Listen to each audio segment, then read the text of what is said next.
Class 9 geography अध्याय 4 जलवायु। पिछले 2 अध्यायों में आप हमारे देश की स्थलाकृतियों एवं अफवाह के बारे में पढ़ चुके हैं। किसी क्षेत्र के प्राकृतिक पर्यावरण को समझने के लिए आवश्यक 3 मूल तत्वों में से 2 तत्व यही है। इन अध्याय में आप तीसरे तत्व अर्थात हमारे देश की वायुमंडलीय अवस्था के बारे में पढ़ेंगे। हम दिसंबर में उन्हीं वस्त्र क्यों पहनते हैं, अथवा मई का महीना गर्म एवं असुविधाजनक क्यों होता है, या जून एवं जुलाई में वर्षा क्यों होती है। इन सभी प्रश्नों का उत्तर आप भारत की जलवायु का अध्ययन करके जान सकते हैं। एक विशाल क्षेत्र में लंबे समय अवधि 30 वर्ष से अधिक के मौसम की अवस्थाओं की विविधता का कुल योग ही जलवायु है। मौसम एवं विशेष समय में एक क्षेत्र में वायुमंडल की अवस्था को बताता है। मौसम तथा जलवायु के तत्व जैसे तापमान, वायुमंडलीय दाब, पवन, आर्द्रता तथा वर्षण एक ही होते हैं। आपने अवश्य ध्यान दिया होगा कि मौसम की अवस्था प्रायः एक दिन में ही कई बार बदलती है, लेकिन फिर भी कुछ सप्ताह, महीनों तथा वायुमंडलीय अवस्था लगभग एक समान ही बनी रहती है। जैसे दिन गर्म या ठंडा, हवादार या शांत, आसमान बादलों से घिरा या साफ तथा आर्द्र शुष्क हो सकते हैं। महीनों की औसत वायुमंडलीय अवस्था के आधार पर वर्ष को ग्रीष्म, शीत या वर्षा ऋतुओं में विभाजित किया जा सकता है। विश्व को अनेक जलवायु प्रदेशों में बांटा गया है। क्या आप जानते हैं कि भारत की जलवायु कैसी है तथा ऐसा क्यों है? इस संबंध में हम इस अध्याय में पढ़ेंगे। क्या आप जानते हैं मानसून शब्द की उत्पत्ति अरबी शब्द मौसम से हुई है, जिसका शाब्दिक अर्थ मौसम होता है। मानसून का अर्थ एक वर्ष के दौरान वायु की दिशा में ऋतु के अनुसार परिवर्तन है। भारत की जलवायु को मानसूनी जलवायु कहा जाता है। एशिया में इस प्रकार की जलवायु मुख्यतः दक्षिण तथा दक्षिण पूर्व में पाई जाती है। सामान्यतः प्रतिरूप के लगभग एक रूपता होते हुए भी देश की जलवायु की अवस्था से स्पष्ट प्रादेशिक भिन्नताएं हैं। आइए हम 2 महत्वपूर्ण तत्व तापमान एवं वर्षण को लेकर देखें कि एक स्थान से दूसरे स्थान पर तथा एक मौसम से दूसरे मौसम में इनमें किस प्रकार की भिन्नता है। गर्मियों में राजस्थान के मरुस्थल में कुछ स्थानों का तापमान लगभग 50 डिग्री सेल्सियस तक पहुंच जाता है, जबकि जम्मू कश्मीर में पहलगाम में तापमान लगभग 20 डिग्री तक रहता है। सर्दी की रात में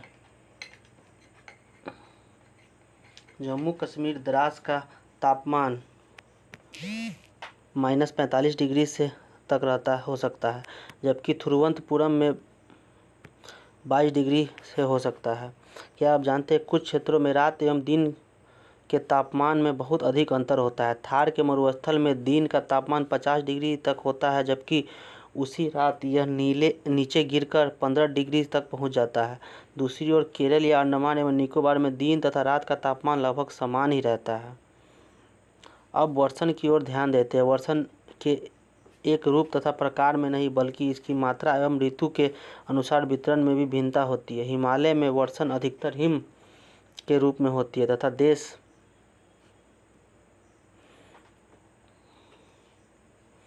देश के शेष भाग में यह वर्षा के रूप में होती है। वार्षिक वर्षण में भिन्नता मेघालय से 400 सेंटीमीटर से दूर लद्दाख एवं पश्चिमी राजस्थान में यह 10 सेंटीमीटर से भी कम होती है। देश के अधिकतर भागों में जून से सितंबर तक वर्षा होती है, लेकिन कुछ क्षेत्रों में जैसे तमिलनाडु तट पर अधिकतर वर्षा अक्टूबर एवं नवंबर में होती है। सामान्य रूप से तटीय क्षेत्रों में तापमान में अंतर कम होता है। देश के आंतरिक भागों में मौसम या ऋतुनिष्ठ अंतर होता है। उत्तरी मैदान में यह वर्षा की मात्रा सामान्यतः पूर्व से पश्चिमी की ओर घटती जाती है। यह भिन्नताएं लोगों के जीवन में विविधता लाती है, जो उनके भोजन, वस्त्र और घरों के प्रकार में दिखती है। राजस्थान के घरों की दीवार मोटी तथा छत चपटी क्यों होती है? तराई क्षेत्र तथा गाँव में एवं मैंगलोर में ढाल वाली छतें क्यों होती है? असम में प्राय कुछ घर बांस के पर क्यों बने होते हैं? जलवायुवीय नियंत्रण। किसी भी क्षेत्र की जलवायु को नियंत्रित करने वाले 6 प्रमुख कारक हैं। अक्षांश तुंगता यानी ऊंचाई, वायु दाब एवं पवन तंत्र, समुद्र की दूरी, महासागरीय धाराएं तथा उच्चावाच लक्षण। पृथ्वी की गोलाई के कारण इसे इसे प्राप्त सौर ऊर्जा की मात्रा अक्षांशों के अनुसार अलग अलग होती है। इसके परिणाम स्वरूप तापमान विषुवत वृत्त से ध्रुवों की ओर सामान्यतः घट जाता है।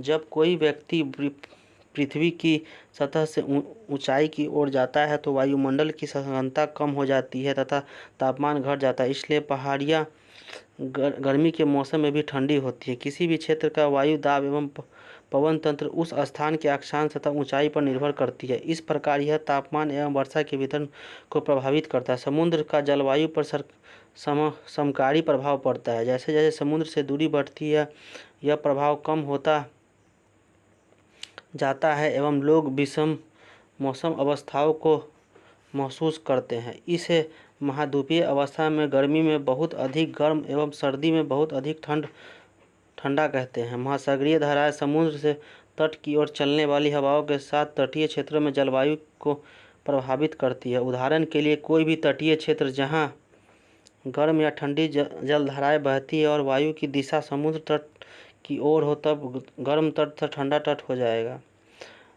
ज्ञात कीजिए विश्व के अधिकतर मरुस्थल उपोष्ण कटिबंधीय भागों में स्थित महाद्वीपों के पश्चिमी किनारे पर क्यों स्थित है।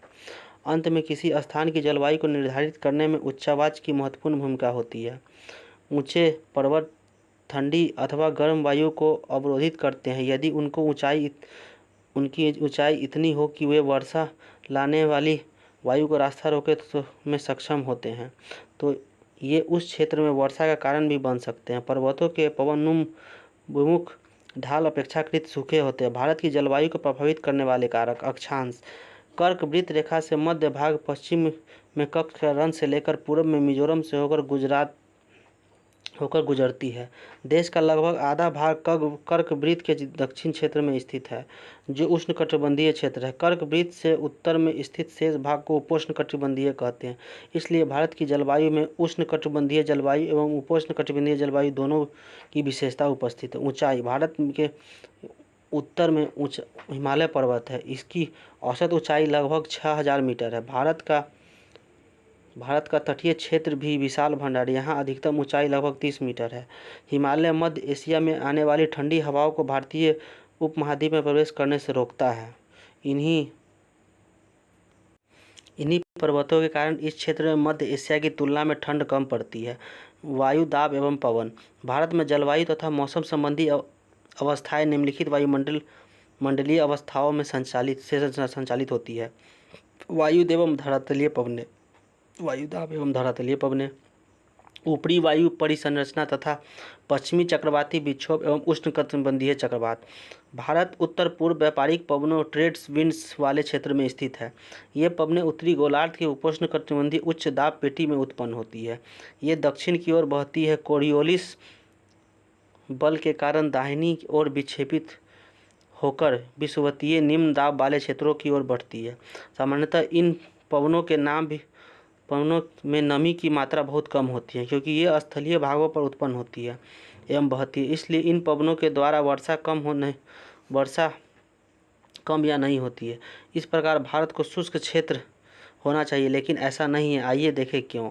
कोरियोलिस बल पृथ्वी के घूर्णन के कारण उत्पन्न आभासी बल को कोरियोलिस बल कहते हैं। इस बल के कारण पवनें उत्तरी गोलार्ध में दक्षिणी ओर तथा दक्षिणी गोलार्ध में बाईं ओर विक्षेपित हो जाती है। इसे फेरल का नियम भी कहते हैं। भारत की वायु दाब एवं पवन तंत्र अद्वितीय है। शीत ऋतु में हिमालय के उत्तर में उच्च दाब होता है। इस क्षेत्र की ठंडी शुष्क हवाएं दक्षिण में निम्न दाब वाले महासागरीय क्षेत्रों में ऊपर बहती है। ग्रीष्म ऋतु में आंतरिक एशिया एवं उत्तर पूर्व में भारत के ऊपर निम्न दाब का क्षेत्र उत्पन्न होता है। इसके कारण गर्मी के दिनों में वायु की दिशा पूरी तरह से परिवर्तित हो जाती है। वायु दक्षिण में स्थित हिंद महासागर के उच्च दाब वाले क्षेत्र से दक्षिण पूर्व में दिशा में बहते हुए विषुवत वृत्त को पार कर दाहिनी ओर मुड़ते हुए भारतीय उपमहाद्वीप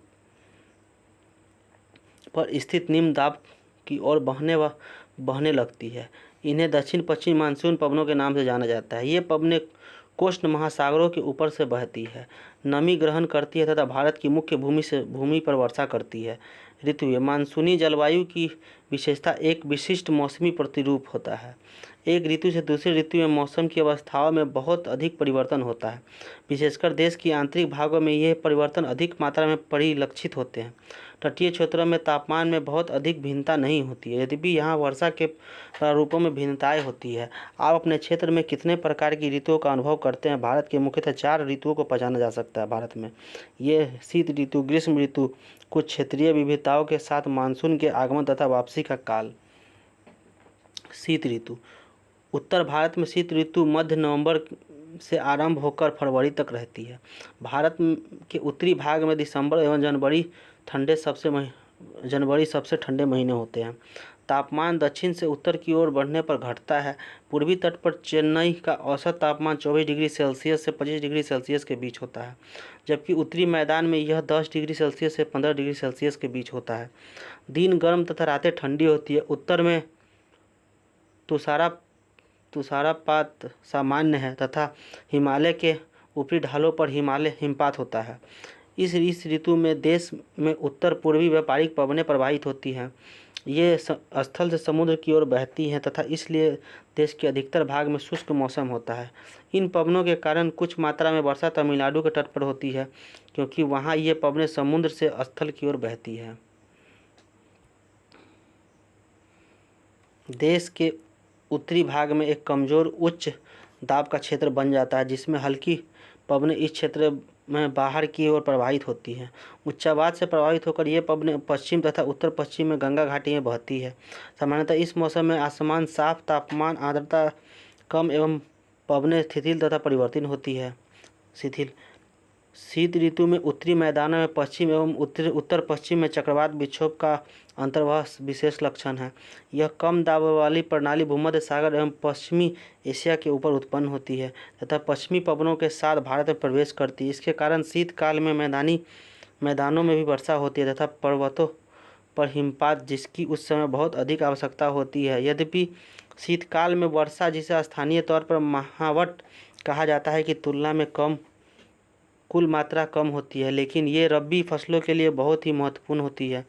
प्रायद्वीपीय भागों में शीत ऋतु स्पष्ट नहीं होती है। समुद्री पवनों के प्रभाव के कारण शीत ऋतु में भी यहाँ तापमान के प्रारूप में न के बराबर परिवर्तन होता है।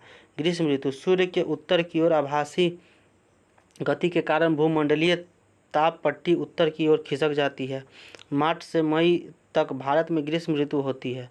ताप पट्टी के स्थानांतरण के प्रभाव का पता विभिन्न अक्षांशों पर मार्च से मई के दौरान रिकॉर्ड किए गए तापमान को देखकर लगाया जा सकता है। मार्च में दक्कन के पठार का उच्च तापमान 38 डिग्री सेल्सियस होता है। अप्रैल के मध्य में गुजरात एवं तापमान 42 डिग्री सेल्सियस होता है।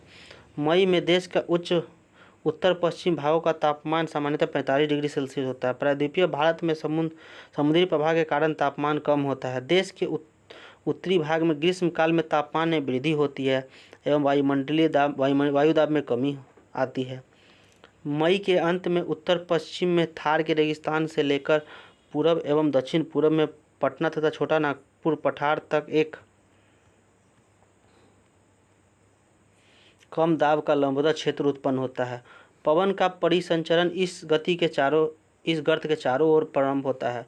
लू ग्रीष्मकाल का एक प्रभावी लक्षण है। ये धूल भरी गर्म एवं शुष्क पवनें होती है जो कि दिन के समय भारत के उत्तर एवं उत्तर पश्चिमी क्षेत्रों में चलती है।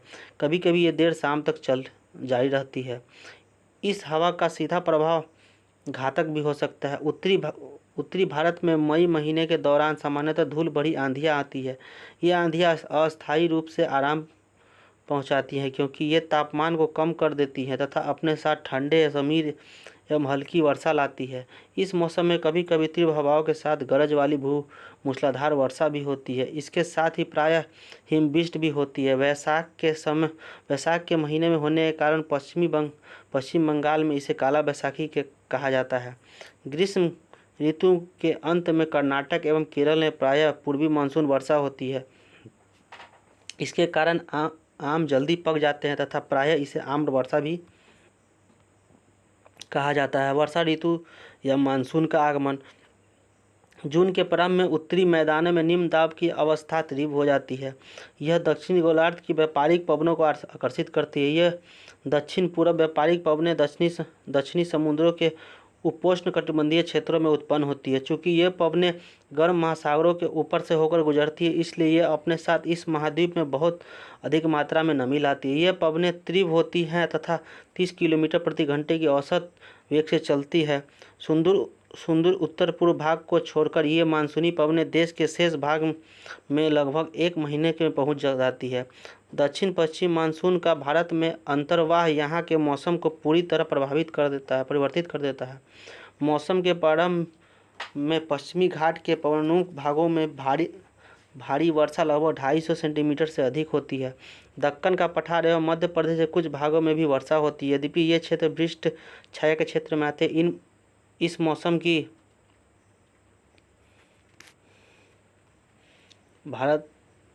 मानसून का आगमन मानसून का आगमन 5 जून से 5 जून के बीच इधर, 1 जून से 1 जून में इधर आता है, 10 जून यहाँ, 15 जून चलिए।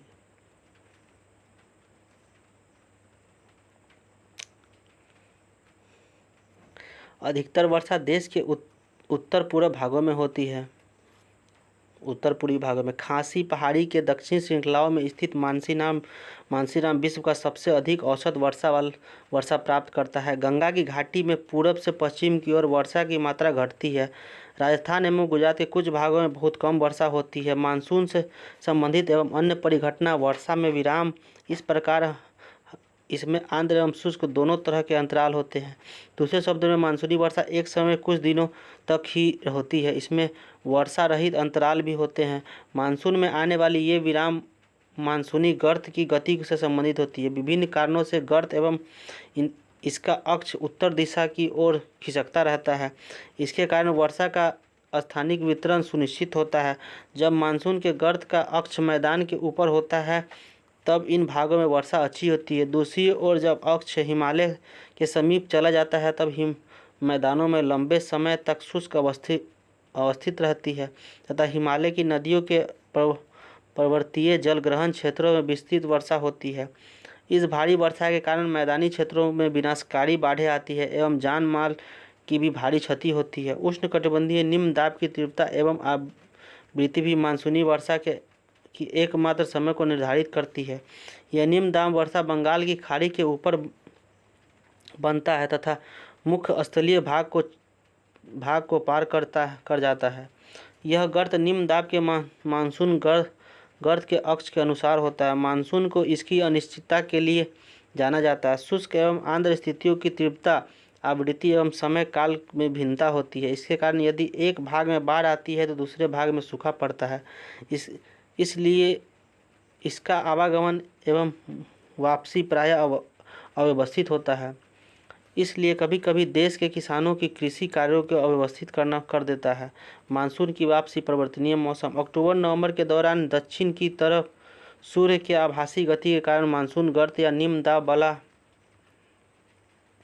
गर्त उत्तरी मैदानों के ऊपर शिथिल हो जाता है।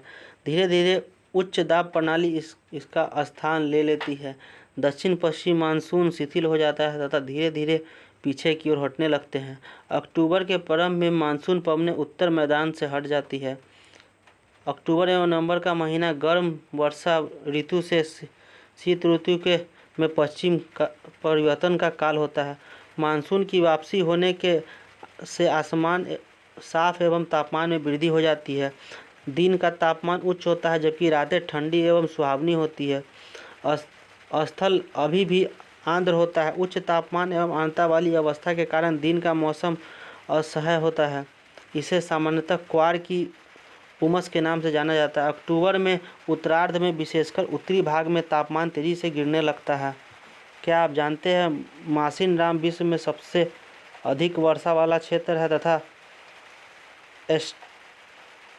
स्टैलेग्माइट एवं स्टैलेक्टाइट गुफाओं के लिए प्रसिद्ध है। मानसीराम नवंबर के प्रारंभ में उत्तर पश्चिम भारत के ऊपर निम्न दाब वाली अवस्था बंगाल की खाड़ी पर स्थानांतरित हो जाती है। यह स्थानांतरण चक्रवाती निम्न दाब से संबंधित होता है जो कि अंडमान सागर के ऊपर उत्पन्न होता है। ये चक्रवात सामान्यतः भारत के पूर्वी तट को पार करती है, जिनके कारण व्यापक एवं भारी वर्षा होती है। ये उष्णकटिबंधीय चक्रवात प्रायः विनाशकारी होते हैं। गोदावरी, कृष्णा और कावेरी नदियों के सघन आबादी वाले डेल्टा प्रदेशों में अक्सर चक्रवात आते हैं, जिसके कारण बड़े पैमाने पर जान एवं माल की क्षति होती है। कभी कभी ये चक्रवात उड़ीसा, पश्चिम बंगाल एवं बांग्लादेश के तटीय क्षेत्रों में पहुंच जाते हैं। कोरोमंडल तट पर अधिकतर वर्षा इन्हीं चक्रवात एवं अवदाबों से होती है। वर्षा का वितरण पश्चिमी घाट के भागों एवं उत्तर पूर्वी भारत में लगभग 400 सेंटीमीटर वार्षिक वर्षा होती है, किंतु पश्चिमी राजस्थान, भारत मानसून का अंत।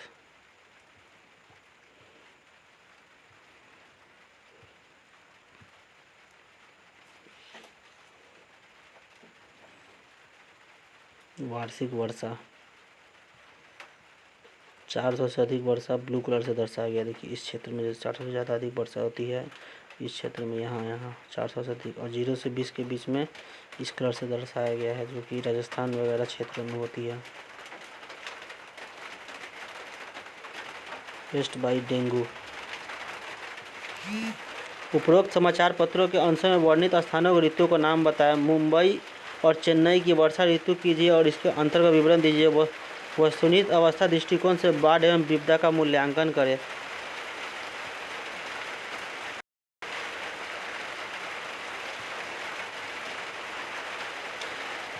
एवं इससे सटे पंजाब, हरियाणा एवं गुजरात भागों में 60 सेंटीमीटर से भी कम वर्षा होती है। दक्षिणी पठार के आंतरिक भागों एवं सह्याद्री के पूर्वी भागों में वर्षा की मात्रा समान रूप से कम होती है। इन क्षेत्रों में वर्षा की मात्रा कम क्यों होती है? जम्मू एवं कश्मीर में, लेह में भी वर्षण की मात्रा काफ़ी कम होती है। देश के शेष हिस्से में वर्षा की मात्रा मध्यम रहती है। हिमपात हिमालयी क्षेत्रों तक सीमित ही होता है। मानसून की प्रकृति परिणाम स्वरूप एक वर्ष के दूसरे वर्ष में होने वाली वर्षा की मात्रा में भिन्नता होती है। वर्षा की विषमता निम्न वर्षा वाले क्षेत्र जैसे राजस्थान, गुजरात के कुछ भागों में, पश्चिमी घाटों के वृष्टि छाया प्रदेशों में अधिक पाई जाती है। अतः अधिक वर्षा वाले क्षेत्रों में बाढ़ें अधिक आती है, जबकि निम्न वर्षा वाले क्षेत्रों में सूखे का आशंका बनी रहती है। मानसून एकता का परिचायक।